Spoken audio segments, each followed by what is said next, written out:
Hey everyone, Once Bitten here at the Battle Report. So this is the big game of Once Bitten versus Malorian. Malorian is visiting North Carolina to attend Brawler Bash, and he brought a customized Malorian list that is relatively internet famous if you follow his channel. 3 troll hordes plus a horde of savage orcs. How could Once Bitten deal with it? We had time after I picked him up from the airport, so we played a game and said, let's figure it out. So here we go. Starting on the far right, he's got a unit of trolls. And then he's got a unit of river trolls. Behind him is his general's unit, so they're just little goblins. He's got his general with a wizard hat, so he's like a level 2 with a random lore, and he got a lore of beasts, so he has Wysons and Amber Spear. There's a BSB that I think is just naked in there. Then another horde of trolls with another bunker behind it, and then a horde of savage orc, biggins with another bunker behind them. So I think the thinking is that his general can bounce between bunkers if I start picking on him, and that was my plan, is to try to pick on the goblin unit and get him to panic off the board or something like that. Let's see, and he has a standard of discipline, so he does have leadership 9. So let's see, cannon, steam tank, 10 archers with a banner, and I have a level 4 lore of fire in with them. The master engineer, hellblaster volley gun, unit demigriffs on the right. Then there's my battle standard bearer on foot, just out in the middle of nowhere. Really, because I just wasn't worried about it. I didn't think he'd be targeting him with the Amber Spear. 9 Inner Circle Knights with Karl Franz with the Galmaraz upgrade, and a Warrior Priest who's got a 1-up, pretty much immune to fire, Crown of Command. If you look behind them, I've got my Celestial Hurricanum, the base of it anyway. I've got 44 Halberdiers with the Warrior Priest. There are archer attachments to the right of this, and in the corner, I've got 10 handgunners, more demigriffs, and a cannon. And there's the Hurricanum. It got caught on my shirt and fell on the floor and just busted everywhere. So we're playing just a battle line scenario. You get points for being in your opponent's deployment zone and not having him in yours, and in killing more characters. And then, of course, we're also playing the individual cards, and we randomize that. So Malorian's playing a card that allowed him to vanguard 1 core unit, and I forget what his objective is, but it doesn't really matter. And I got the card, I don't know. I don't think it affected the game, whatever I got. So anyway, so the game hasn't even started yet. The Savage Orcs are all the way up there. Now, I think he did this because he wanted them to enter the building and then just have them sit there and then leave the building later. But the problem is, even though I told him, he can't enter the building because in this tournament only 30 models can go into him, so the Savage Orcs are not allowed. And this is Shimmergloom is watching the game, and so he's got his River Troll with the Gary Busey banner watching the game, trying to give good luck to the trolls. So we roll off to go first, and the trolls go first. They move, like you can see. The big news here was that his general's unit suffered from animosity and had to sit there, so it kind of slowed down his troll hordes a little bbit. He needed to make sure he was within 12 inches of them. I don't think it slowed him down too much, but certainly a little bit. It looks like that. Yeah, magic. His magic is going to be weak because he's only got a level 2, and I've got a level 4. He has no shooting. Went real quickly. We go to Empire turn 1. So I reformed the Knight unit because I wanted to put Karl and the Warrior Priest in the 2nd rank. I have no idea how to deal with these hordes. I'm being honest with you. I just don't know. My thinking is to combo charge. I can pretty much guarantee to get the flamings off because I have Lore of Fire, and then I also have Warrior Priest that can get flaming attacks. So I think I can hit one unit and do a lot of damage to it. My concern is he's probably going to be steadfast, and steadfast on a 9 rerollable means he's going to stick, and then we're going to have problems. So there's that. Now, one thing I'm doing too is I'm looking to put Fulminating Flame Cage on his general's unit at the back line. So if they move, they take a Strength 4 hit, which should cut the unit down by 2/3.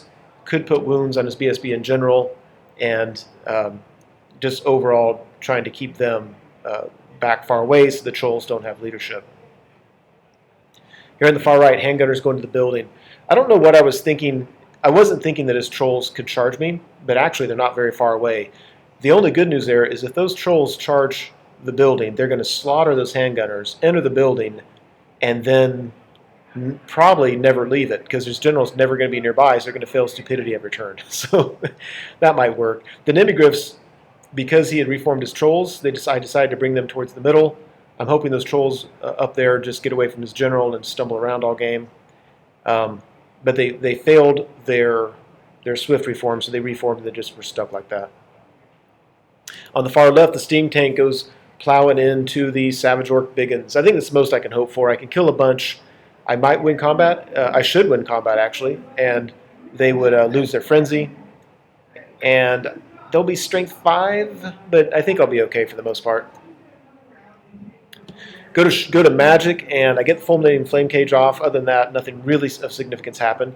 I go to the shooting phase. Both of my cannons misfire. One of them can't shoot this turn or next. The other one blows up, the one in this right-hand corner, right next to my demigriffs, who promptly failed their panic test and ran right off the board.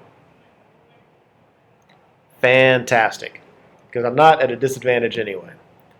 Over here on the left, yeah, he did 4 wounds to me. I was really disappointed in that. Because he needed 5s to wound, and then I was saving on a 3, and he did like 7 wounds, and I rolled 4 1s.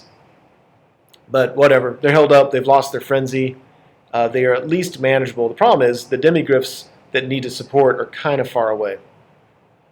Orcs and Goblins, turn 2. This was actually a huge turn for me. Overall, the board looks like that. These trolls went to charge the house. I don't know what he needed. It was like a 4 or a 5 or 6, something low. He rolled snake eyes and they failed it. So that's kind of nice because now he's kind of outside the general's leadership, and I didn't have to sacrifice a unit to do it. If you look at the very top left, that used to be a bunker 20 strong. He's down to 3 models left. He had his general and BSB leave the unit. When the general left, the fulminating flame cage went off and just killed the whole unit. When the BSB left, I didn't realize he moved the BSB, or they would have taken it again and probably would have killed more. But whatever, he's down to 3 units in that 3 models in that unit, which doesn't really affect much because he still has leadership and reroll near his other 2 horde trolls. But it puts this horde of trolls out of leadership, so now they're on 4. Looks like this. I don't know what to do here. I can double charge 1 unit, but more than likely he's going to be steadfast to stick, and it's going to get ugly. Over here he marches this leftmost bunker up, shoots the fanatics through his own unit, through the steam tank, kills a handful of his guys, does a single wound to the steam tank. So I rolled another, I think I needed a 3 up, and I rolled a 1. But it could have been worse. And there's, yeah, look at that. Just by leaving the unit, that unit top just got obliterated. So no more bunker there. And that was the standard of discipline. So now instead of leadership 9, he's leadership 8. No, I take that back. I'm sorry. I think the BSB has a standard of discipline. So he is still leadership 9. After combat, it looks like this. He needs 6s to wound me. He pushed 1 through. I rolled a 1 on my armor save. So the steam tank takes another wound. And we go to Empire turn 2. So I decided just to go ahead and throw the knights and the demigriffs into the trolls. Yeah, the problem is I can't give Karl Franz flaming. I can throw dice at giving the demigriffs flaming, and they're initiative 4. So if I get it on them, then the knights will be able to ignore regen. If I can't get that, I can give flaming to the warrior priest, and as long as with his 1 or 2 attacks, if I decide to move him up, as long as he can do a wound, then everybody gets to ignore regen. Even with all that, he's going to be steadfast. So my only hope there is if he countercharges, I somehow survive and with Swift Stride get away.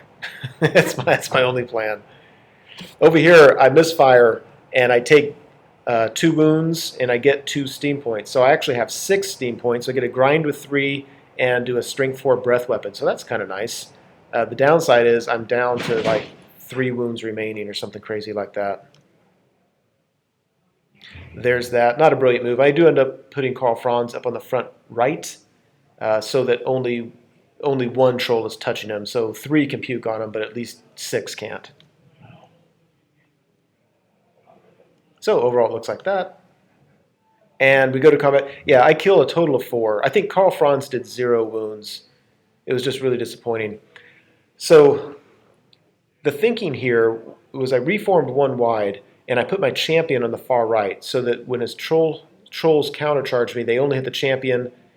He can have a charge of flank and a couple ranks, but he's only going to do one wound. That was my thinking. The problem is, and I didn't catch it till later, was by doing this, the champion who was in combat is now out of combat, so it was illegal. So by the time we got to combat, I put the champion back where he was, and this reform did me no good whatsoever. So, great.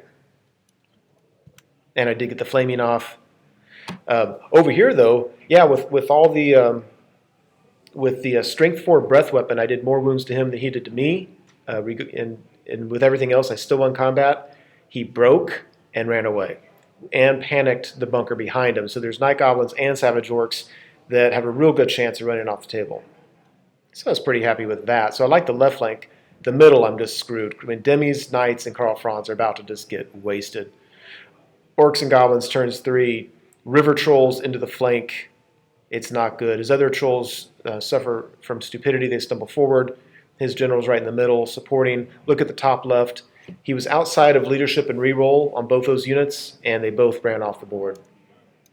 So, yeah, the left flank is mine. The right flank, I'm not going to get those points, but I think for the most part I'm okay. Except now I think he might be within his general's leadership. But the middle, I'm just screwed. We go to the magic phase. He throws a bunch of dice at Weissen's wild form on his trolls and gets it, so I'm not going to be wounding them. But miscast, gets a dimensional cascade, blows up his unit, puts a wound on the BSB, and the general dies. The BSB may have gotten a wound from the fulminating flame cage. Either way, BSB has 1 wound, general dies. That's huge. Trolls are on a 4. That's absolutely huge. We go to combat.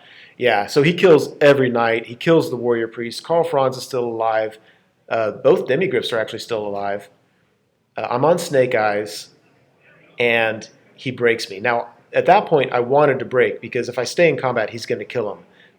But when I broke, I'm thinking, I've got Swift Stride, you don't. Hopefully I can get away. The leftmost unit pursued the Demis. The rightmost pursued Karl Franz. We went left because the trolls that charged in had more ranks. He rolls a 12 and an 11. Catches both. And the only good news is he's out of position without a general. But the bad news is I've lost both units of Demis, my unit of Knights, and Karl Franz. I don't have a lot of killing power left, and he still has 3 troll hordes on the table. So we get an Empire turn 3. The Halberdiers charge the flank of the trolls and fail it. They needed a 7, so you're going to fail that a bunch of times. So I've got a bunch of support units, but nothing to support. Darn it. He's got leadership 4 rerollable. Yeah, there's everything. The steam tank, I was able to generate steam points. I just moved them away from the fanatics. I just didn't want to take a chance of that killing them. I used whatever. Shooting a magic, I killed the bunker around the BSB, and I shot everything I could at that thing, but I just couldn't get the last wound off. So he's sitting there with 1 wound, giving rerolls. Orcs and Goblins turn 4. Both of the troll units pass their stupidity and reform. I kid you not. I kid you not. Are you kidding me? But they had the rerolls, so it's going to happen.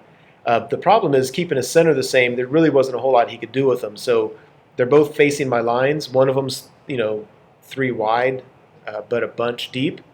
The BSB joined them. So my thinking is the Halberdiers, but the only chance I have of doing anything, look at the top right. The trolls passed their stupidity.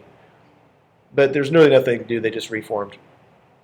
So he's got both units here. Are you kidding me? But my thinking is there's nothing else to be done. The Halberdiers have to charge in. I can guarantee him flaming because there's a warrior priest. So I can throw dice at the flaming attacks spell from Lower Fire, and if that doesn't work, I can throw the rest of the dice at the flaming. One of them will go through. He's going to have 18 attacks plus stomps, and I'm going to be re-rolling to hit. I don't know. It's going to be tough, but it's the only chance I have. If I win, he'll be steadfast 4. No, that's not true. If I win, I need to kill the BSB. If I do that, he'll be steadfast 4, and that's fantastic. So That's the plan. We go in, I move the Hurricanum up to support, so I'm hitting on 3s, re-rolling, wounding on 4s. He has no saves. He's got a bunch of attacks coming back. I just need to win by 1. I just need to win by anything. It looks like that. I'm a little bit nervous. After combat, yeah, I think I won by 3. I mean, whatever it was. But I won. He broke. I ran him down, which was nice getting those points because he easily could have gotten away. Overrun into this unit. This is even better because now he's only... I couldn't maximize. This is the most I could wheel to get in there. But he's only 2 wide. And he's not going to be steadfast. So again, I just need to win on his turn. We go Orcs and Goblins turn 5. Trolls on the right fail their stupidity. Otherwise, there's really nothing else to do. We go in there. My flaming's still up. I beat him in combat and break him. He gets away, and I can't charge my unit at him because of that skull in the middle of the table. But that was his turn. So on my turn, the warrior priest charges out, and they either would have gone off the table or they wouldn't have gone very far, and he would have caught him. So he caught him. And otherwise, there wasn't a whole lot left to do. The only thing I do is I throw some magic and kill the rest of that small bunker just to get those points. The trolls I give up on. His turn, there's nothing to do. My turn, there's nothing that's worth doing. And the game ends there. And it ends up being a total crushing victory for the Empire. I got almost all of the extra scenario objectives. So I would have had, I think 4,000 points from this game, and I think Malorian would have had 1,500. We didn't add it up exactly, but I think it's roughly about that. So, I mean, I don't know. I don't know how I won that. But you know what? But we did. So there you go. Once Bitten takes it against Malorian and his army of troll hordes. Hope you enjoyed it. Hey everyone, Once Bitten here. Thanks for watching the video. I hope you enjoyed it. As you know, YouTube has several functions you can use to interact with videos such as this. You can like the video, you can leave a comment, you can favorite the video. I want you to know that I appreciate it when you do things like that. It feels much more interactive than simply me talking to a screen. So if you're willing to do so, please like, comment, and favorite the videos. Subscribe to the channel if you want, and you certainly are welcome to share this video on your blog or other websites if you are so inclined. Again, thanks for watching, hope you enjoyed it, and I'll see you next time.